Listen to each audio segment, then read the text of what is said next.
গুনাহ ছেড়ে দাও, অশ্লীলতা ছেড়ে দাও, বেহায়াপনা ছেড়ে দাও, নারীর পিছনে ঘোরা ছেড়ে দাও, উলঙ্গ ছবি দেখা ছেড়ে দাও। আমি প্রতিদিন বলি ভাই, প্রত্যেকটা মাহফিলে বলি, দিনে 2 বার বললে 2 বারই বলি, গুনাহ কাউকে তৃপ্তি দেয় না, গুনাহ কাউকে সুখ দেয় না।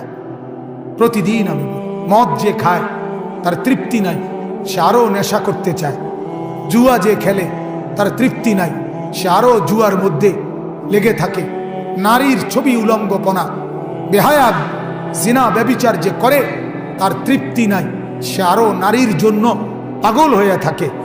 গুনাহ তৃপ্তি দেয় না, গুনাহ স্থির আনে না, কিন্তু হালাল স্ত্রী, হালাল বিবি আল্লাহ তাআলা পুরুষকে তৃপ্তি দিয়ে দেয়। হালাল টাকা তৃপ্তি দিয়ে দেয়, হালাল উপার্জন সুখ এনে দেয়। হারাম টাকা, সুদের টাকা, ঘুষের টাকা এটা কখনোই তৃপ্তি আনে না, বরং কিস্তি বাড়ায়, লোন বাড়ায়, লোভ বাড়ায়। অতএব শেষ কথা, গুনাহ সুখ দিবে না। এজন্য আমি দ্বিতীয় কথাটা বললাম, ওমান ইয়াবতাগি গায়রাল ইসলামি দীনান, আল্লাহ বলেন ইসলাম ভিন্ন কিছুই আমি নেব না। কোরআন ভিন্ন, সুন্নাত ভিন্ন, যুবক তোমার জীবনের কিছুই আমি নেব না। বুড়া মিয়া চাচা, আপনাদেরকেও বলি, বুড়া চাচাদেরকে যারা চা দোকানে বসে বিড়ি খান, এই বদভ্যাস ছাড়েন। যারা চা দোকানে টেলিভিশনে নর্তকীর নাচ দেখেন, এই অসভ্য অভ্যাস ছাড়েন। 60 বছর বয়স হয়েছে বুড়া চাচা, এখনো গুনাহ ছাড়লেন না। কবরে যাবেন কোন দিন? মরবেন কোন দিন? কোন দিন মরবেন?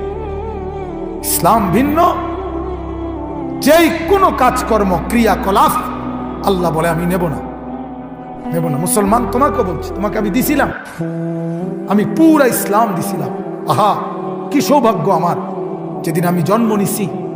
এই ছেলেরা, এই বাপ, যেদিন আপনি আমি জন্ম নিছি, সেদিন মার পেট থেকে বের হয়েই পৃথিবীর আলো বাতাস প্রথম যেদিন আমি দেখলাম, সেদিনই আমার কানে জানায় দিছে, তাকবীর দিয়ে, আল্লাহু আকবার আজান দিয়ে বলে দিয়েছে, তুই মুসলমানের বাচ্চা, তুই ইমানদারের সন্তান, তোকে আল্লাহ তাআলা ইমানের দৌলত দান করছে। সেই নিয়ামত তুমি এক নারীর পিছনে পড়ে, অশ্লীল ছবি দেখে, উলঙ্গ নাচ দেখে, সুদ খেয়ে, ঘুষ খেয়ে আল্লাহকে নারাজ করে ছেড়ে দিলেন। বাপ, ছেড়ে দিলা। যুবক, করলাটা কি? করলাটা কি ভাইয়া? এজন্য ফিরে আসো ভাই, ফিরে আসো, নারীর ফাঁদ থেকে ফিরে আসো। নবীজি বলছে ফাত্তাকুদ দুনিয়া ওয়াত্তাকুন নিসা। নবীজি বলছে আমার উম্মত, দুনিয়ার ফাঁদ থেকে বাঁচো, নারীর ফাঁদ থেকে বাঁচো। নারী তোমাকে সর্বশান্ত করে দিবে। হালাল স্ত্রী ব্যতীত, হালাল স্ত্রী ব্যতীত অবৈধ প্রেম, নারীর লোভ কোন পুরুষকে পর্যন্ত স্বস্তি দেয়নি, স্বস্তি দেয়নি, সুখ দেয়নি। আগুন জ্বালায় দিছে হাজারো পরিবার, হাজারো ফ্যামিলি, হাজারো বংশ নির্বংশ হয়ে গেছে। পরকীয়ার কারণে নিজের স্বামীর থেকে অন্য পুরুষের সাথে অবৈধ সম্পর্ক করা নারী নিজের সন্তানকে জবাই করে দিছে। কি পরিমাণ নির্মম শাহওয়াতের কাছে, কি পরিমাণ নিকৃষ্ট জানোয়ার হয়েছে। এজন্য ফিরে আসো ভাইয়া, ফিরে আসো। আল্লাহ তাআলা আমাদেরকে তৌফিক দান করেন। শেষ আমার বক্তব্য এটাই, 2টা কথা বলছি। এক, ইসলাম নামে যে ধর্ম, কোরআন এবং সুন্নাহ আমরা মানি, আলহামদুলিল্লাহ, এটাই আল্লাহর মনোনীত ধর্ম। বলেন আলহামদুলিল্লাহ। অতএব এটা যদি আমাদের থাকে আমরা কামিয়াব, এটা যার কাছে নাই সে ব্যর্থ। 2, ইসলামের যত অনুশাসন, কোরআন সুন্নাহর যত বিধান, এটা যে পালন করবে সেই আল্লাহর কাছে গৃহীত, আর নাই তো সে আখিরাতে ক্ষতিগ্রস্ত। আখিরাতে কি বলেন না, ক্ষতিগ্রস্ত।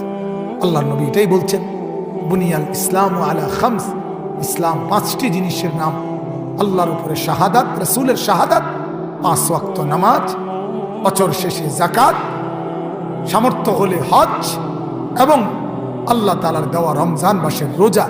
নবীজি বলছেন এগুলোকেই ইসলাম বলে। অতএব এগুলো আমরাই পালন করি, আমাদের ধর্মেই, অন্য কারো কাছে এগুলো নাই। অতএব ইসলাম আমাদেরটাই, কোরআনওয়ালা যেটা, সুন্নাহওয়ালা যেটা। বলেন আলহামদুলিল্লাহ। এখন আমাদের কাছে সব স্পেশালটা আছে, 1 নাম্বারটা আমগো কাছেই আছে।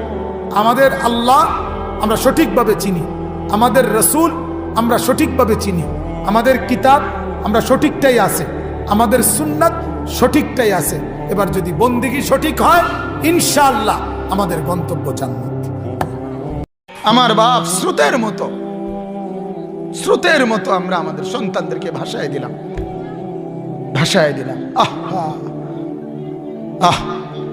আমার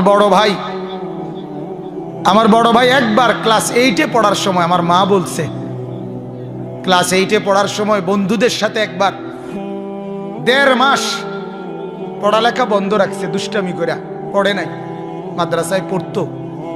আমার মা বলছে, গফুত আমি একটানা 1.5 মাস, আল্লাহর কসম ফুত, আমি রাত সারাটা রাত সেজদার মধ্যে পড়ে শুধু কাঁদছি আর কাঁদছি যে হায় মাওলা, আমার প্রথম সন্তান যদি বরবাদ হয়ে যায় তো আমার বংশই শেষ হয়ে যাবে। মা বলছে 1.5 মাস পরে কয় তোর বড় ভাই আইসা মার কাছে একদিন বলছে, মা আমি নোয়াখালী লক্ষ্মীপুর দূরে, অনেক দূরে, মা আমি ওইখানে পড়তে যাব। এরপরে যে গেছে মাদ্রাসায়, এরপরে আর কোনোদিন উলট পালট হয় নাই, বাংলাদেশের একজন শ্রেষ্ঠ আলেমে দ্বীন হয়েছে, আলহাজ হযরত মাওলানা মাহবুবুর রহমান আশরাফি। আমার বড় ভাই টাইটেলে কামেলে ধামতি আলিয়া মাদ্রাসা থেকে সারা বাংলাদেশে 1 নাম্বার স্ট্যান্ড করছে। তো আমি বলার উদ্দেশ্য হলো মার চোখের পানি, বড় পীর আব্দুল কাদের জিলানী রহমতুল্লাহ আলাইহি মার চোখের পানি। কথা বলেন না, কার চোখের পানি? 10 বছরের সন্তানকে মা যেদিন বুঝায় দিছে সন্তান আমার জান চলে যাবে, মিথ্যা বলবা না, সেই সন্তানের বরকতে, সন্তান নিজেও মার বরকতে, সন্তানও আল্লাহর ওলি হইছে, ওই 10 বছরের সন্তানের উসিলায় ওই জামানার ডাকাতরাও আল্লাহর ওলি হয়ে গেছে। এটা কার শিক্ষা ছিল? মার বরকত। ইমাম বুখারী রহমতুল্লাহ আলাইহি 8 বছর বয়সে ইমাম বুখারী হঠাৎ, জন্মসূত্রে না, পরবর্তীতে 8 বছর বয়সে অন্ধ হয়ে গেছে। সব ওলামায়ে কেরাম জানে এই ঘটনা, সমস্ত কিতাবে আছে। 8 বছর বয়সে যখন অন্ধ হয়ে গেছে, চোখে দেখে না, কিতাবে আছে ওনার আম্মা, ইমাম বুখারীর বাবা ছিল না, জন্মের আগেই বাবা মারা গেছে। তো ইমাম বুখারী রহমতুল্লাহর নাম হলো মুহাম্মদ, ওনার বাবার নাম আব্দুল্লাহ। ঠিক আমাদের নবীর নাম যেমন, নবীর বাবার নাম যেমন, এবং নবীর বাবাও যেমন জন্মের আগে ইন্তেকাল করছে, ওনার বাবাও। তো যখন অন্ধ হয়ে গেছে, ইমাম বুখারীর মা, কিতাবে আছে, একটানা 2-3 মাস কিংবা 1.5 মাস লাগাতার শুধু চোখের পানি ফেলে কাঁদছে। চোখের পানির বড় দাম বাজান, আল্লাহর কসম, মুখের হাসির চাইতে চোখের পানির বড় দাম। গোটা পৃথিবী ভরা সব হাসি, 1 ফোঁটা চোখের পানির দাম অনেক বেশি।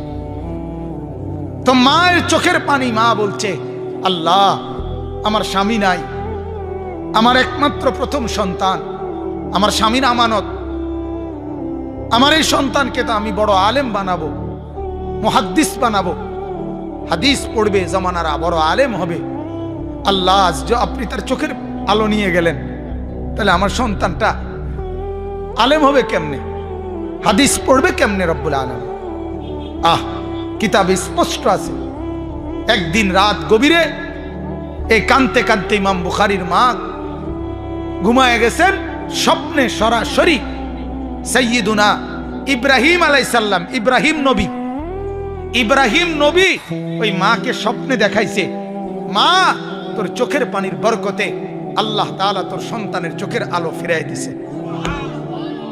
সকালবেলা আপনি যেই কোনো আলেমকে জিজ্ঞাসা করেন,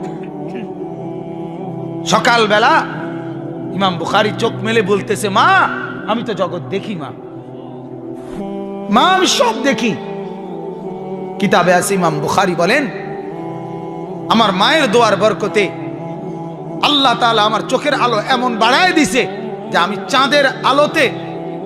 চাঁদের আলোতেই বাতি কুফি ছাড়া স্পষ্টভাবে কিতাব লিখতে পারতাম।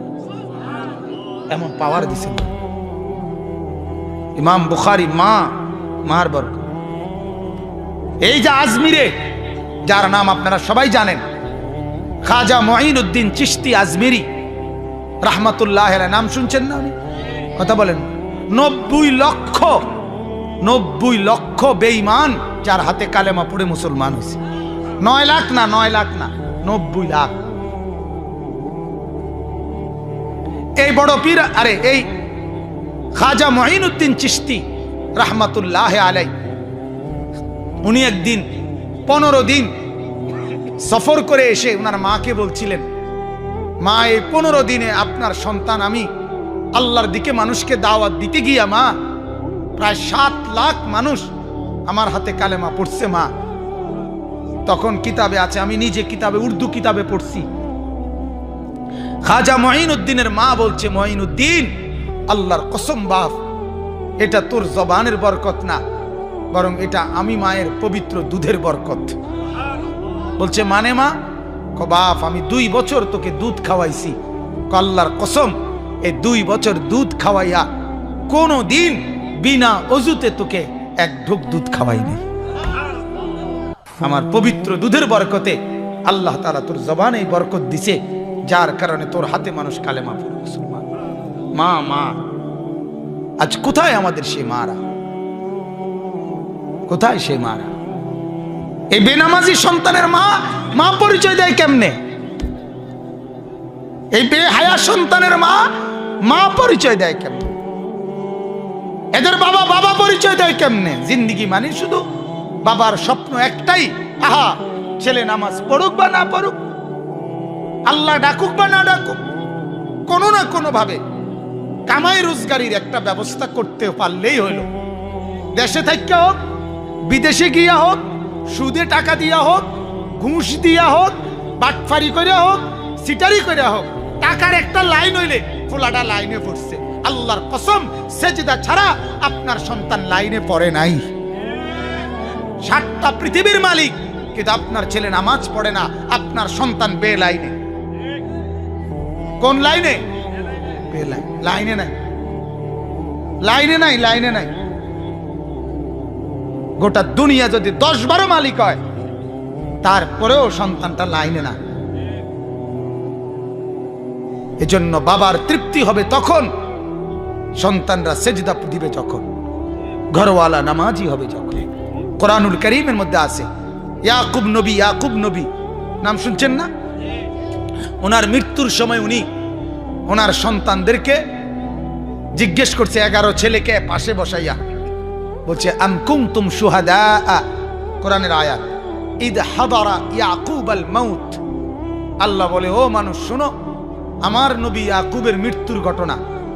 যখন তার মৃত্যুর সময় আসলো, ইদ ক্বালা লিবানিহি, তিনি তার সন্তানদেরকে একত্রিত করে বললেন যে, মা তা'বুদুনা মিন বাদি, আমার বাবা আমি দুনিয়া থেকে বিদায় নিচ্ছি, ও আমার সন্তানেরা আমি জানতে চাই মৃত্যুর পূর্বে তোমরা ইবাদত করবে আমার পরে কার, এটা জানতে চাচ্ছি। ক্বালু না'বুদু ইলাহাক ওয়া ইলাহা আবাইক, ছেলেরা বললেন, আব্বা আপনি কোনো চিন্তা করবেন না, আমরা আপনার মৃত্যুর পরে আপনি যেই মাওলার ইবাদত করতেন, আপনার পূর্বপুরুষ ইব্রাহিম নবী, ইসমাইল নবী, ইসহাক নবী, আপনার পূর্বের ওই 3 নবী, ওনারাও যেই মাওলার ইবাদত করতেন, আব্বা নিশ্চিন্ত থাকেন, আপনার মৃত্যুর পরে আমরাও তারই ইবাদত করব। কোরআনের আয়াত। ইয়াকুব নবী বলেন, বাবা তাইলে আমি আমার মালিকের কাছে যাচ্ছি, আর কোনো আমার চিন্তা নাই।